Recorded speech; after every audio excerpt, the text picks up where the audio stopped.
भूत का dance. Dance करना एक कला है और निरंतर प्रयास से इस कला को निखारा जा सकता है। दुनिया में कई बड़ी बड़ी हस्तियों ने डांस के माध्यम से इतिहास रचा है, लेकिन उन्हीं के बीच कुछ ऐसे सितारे भी हैं जो हादसों का शिकार हो जाते हैं। फिर काम आती है एक अदृश्य शक्ति जो उनके दिल की आवाज सुनकर उन्हें कामयाब करती है। ऐसी ही दहशत से भरी कहानी है भूत का डांस। सोनू नाम का एक लड़का था। उसे डांस का बहुत शौक था। वो दिन भर फिल्मी गानों में नाचता रहता था।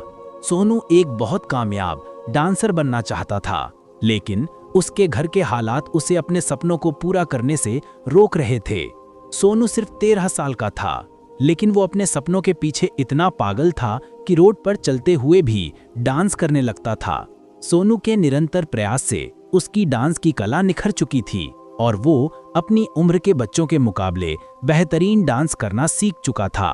एक बार सोनू के स्कूल में डांस की प्रतियोगिता होती है जिसमें सभी बच्चे भाग लेते हैं। सोनू भी डांस प्रतियोगिता के लिए काफी उत्साहित होता है।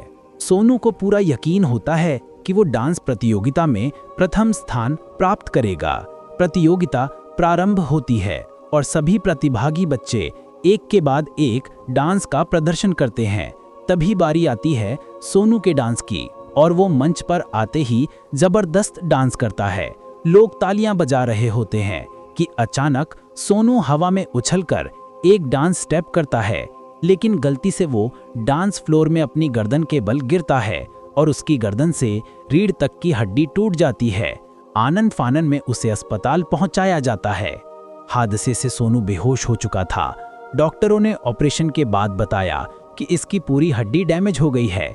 फिलहाल इसमें एक प्लेट डाली गई है, लेकिन ये बच्चा अब ठीक से चल फिर नहीं सकेगा। सोनू को जब होश आता है तो सपने टूटे और उसकी आंखों में आंसू होते हैं। सोनू की मां उसे हिम्मत दे रही होती है। कुछ दिनों तक हॉस्पिटल में भर्ती रहने के बाद सोनू बैसाखी के सहारे चलने फिरने लायक होता है। उसे अस्पताल से छुट्टी मिल जाती है। सोनू घर में अकेले बैठा रहता और अपने मन में ही अपने डांस के स्टेप सोचता रहता। कई दिनों से सोनू मायूस था। घर में बैठे बैठे उसके मन में विचार आता है कि अपाहिज रहने से अच्छा मैं इस दुनिया को ही छोड़ दूं, क्योंकि अब मैं डांस के लायक तो बचा नहीं। उसे तैरना नहीं आता था, इसलिए उसने नदी में कूदकर जान देना तय किया। सोनू अपनी माँ से बाहर जाने को कहता है, लेकिन अब वो चलने फिरने लायक नहीं है, इसलिए उसकी माँ उसे बाहर जाने से मना करती है। लेकिन काफी दिनों बाद आज उसने बाहर घूमने का मन बनाया है, इसलिए अपने बेटे की जिद पर उसे बाहर जाने की इजाजत दे देती है। सोनू बस में बैठकर अपने घर से 5 किलोमीटर दूर एक पहाड़ के पास नदी के किनारे आ जाता है। दरअसल सोनू पहले भी यहाँ अपने दोस्त के साथ एक बार आया था। वो नदी के किनारे बने पहाड़ पर धीरे धीरे चढ़ने लगता है ताकि वहां से कूदकर आत्महत्या कर सके। वो पहाड़ के उस जगह पर पहुंच जाता है जहां से कूदने के बाद किसी का बचना असंभव है। नदी की तेज धारा बह रही होती है और उसी धारा के बीच में सोनू छलांग लगा देता है और एक और मासूम अपने सपनों के बोझ के तले दबकर मर जाता है। सोनू की लाश बहते हुए एक बड़े से झरने के नीचे जा गिरती है और एक चट्टान के नीचे फंस जाती है। कई घंटों तक सोनू वहीं फंसा रहता है, लेकिन जैसे ही शरीर को मछलियां खाने लगती हैं, अचानक उसे होश आ जाता है और वो विशालकाय पत्थर हट जाता है। पत्थर हटते ही सोनू आसानी से तैरकर पानी के बाहर निकल आता है, जबकि वो तैरना नहीं जानता था। सोनू जंगल के रास्ते अपने घर के लिए निकलता है। सोनू को रास्ते में कई कंकाल लटके हुए दिखाई देते हैं। ऐसा लग रहा था कि ये काले जादू से भरा हुआ इलाका है। कोने कोने से आत्माओं की आहट महसूस हो रही थी, लेकिन सोनू अब निडर हो चुका था। इन सब बातों से कोई फर्क नहीं पड़ता। अब उसे चलने के लिए बैसाखी की जरूरत नहीं थी। सोनू के अंदर एक रूहानी ताकत ने कब्जा कर लिया था। सोनू कुछ ही समय के अंदर उस इलाके को छोड़कर अपने घर पहुंच जाता है। जैसे ही सोनू की मां दरवाजा खोलती है, वो दंग रह जाती है।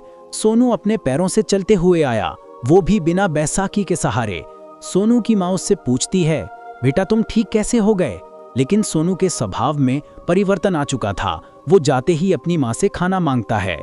मां को अपने बेटे के ठीक होने की खुशी थी, इसलिए वो जानना चाहती थी कि किस डॉक्टर ने उसके बेटे का इतना अच्छा इलाज किया है। दरअसल उसे नहीं पता कि उसका बेटा अब इस दुनिया में नहीं रहा और ये जो आया है ये कोई भूत है जो उसके शरीर में अपना कब्जा जमा चुका था। सोनू अपनी माँ से ऊंची आवाज में फिर से खाना मांगता है। माँ घबरा जाती है क्योंकि सोनू ने आज तक अपनी माँ से इस तरीके से बात नहीं की थी। वो तुरंत किचन में पहुंच जाती है और अपने बेटे के लिए खाना ले आती है। सोनू कुछ ही मिनट के अंदर वो खाना खा लेता है और फिर से खाना मांगता है। उसकी माँ को ताजुब होता है क्योंकि वो पहले ही बहुत खा चुका था, लेकिन उसकी माँ दोबारा उसके लिए खाना ले आती है। सोनू जानवरों की तरह खाना खा रहा होता है। खाने के बाद वो अपने कमरे में सोने चला जाता है।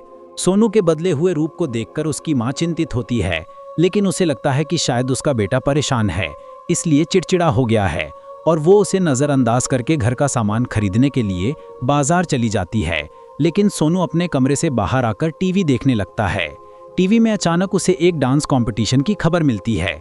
खबर देखते ही वो डांस कंपटीशन के लिए हिस्सा लेने का मन बना लेता है और अपने घर का दरवाज़ा बंद करके अपने स्कूल पहुंच जाता है, क्योंकि डांस कंपटीशन में हिस्सा लेने के लिए स्कूली छात्र का होना अनिवार्य था और स्कूल के माध्यम से ही इस प्रतियोगिता में हिस्सा लिया जा सकता था।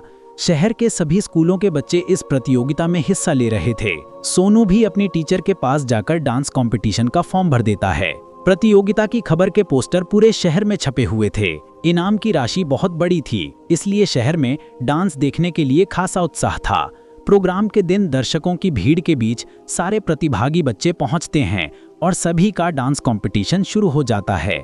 सभी प्रतिभागियों के बाद आखिरी नंबर आता है सोनू का और सोनू के डांस करते ही दर्शकों की आंखें खुली की खुली रह जाती हैं, क्योंकि सोनू अपने शरीर के सारे अंगों को किसी भी दिशा में आसानी से मोड़ पा रहा था। ऐसा लग रहा था मानो वो रबड़ का पुतला हो। देखते ही देखते वो भूतिया अंदाज में डांस करने लगता है। अपनी आंखें लाल करके जिंदा मुर्दों की तरह डांस करके सबको सम्मोहित कर लेता है। भूत का डांस अपने आप में अद्भुत था। चारों तरफ से दर्शक तालियां बजा रहे थे और सोनू रुकने का नाम नहीं ले रहा था। उसके डांस खत्म होने से पहले ही उसे विजेता घोषित कर दिया जाता है, क्योंकि ऐसा डांस आज तक किसी ने नहीं देखा था। सोनू के लिए सारे दर्शक तालियां बजाने लगते हैं और अचानक सोनू बेहोश होकर फर्श पर गिर जाता है। डांस कंपटीशन के दौरान आए हुए डॉक्टर सोनू को उठाकर उसे उपचार देते हैं और थोड़ी ही देर में सोनू की आंखें खुल जाती है, लेकिन सोनू फिर से लंगड़ाने लगता है। दरअसल रूहानी ताकत ने सोनू का साथ छोड़ दिया था, लेकिन उसकी सांसें उसे वापस लौटा दी। सोनू ने अपना सपना पूरा कर लिया था और वो डांस विजेता बन चुका था। इतनी बड़ी इनामी राशि मिलने से सोनू की माँ को बहुत खुशी होती है और वो अपने बेटे पर बहुत गर्व महसूस करती है। लोगों को लग रहा था कि डांस की वजह से वो दोबारा अपाहिज हुआ। सोनू ने अपना सपना तो पूरा कर लिया, लेकिन उसके शरीर पर भूत का कब्जा आज तक राज बना हुआ है। क्या सच में वो डांस उसकी मेहनत का था या फिर किसी अदृश्य ताकत का खेल? और क्या वो ताकत अब भी किसी और डांसर की तलाश में है?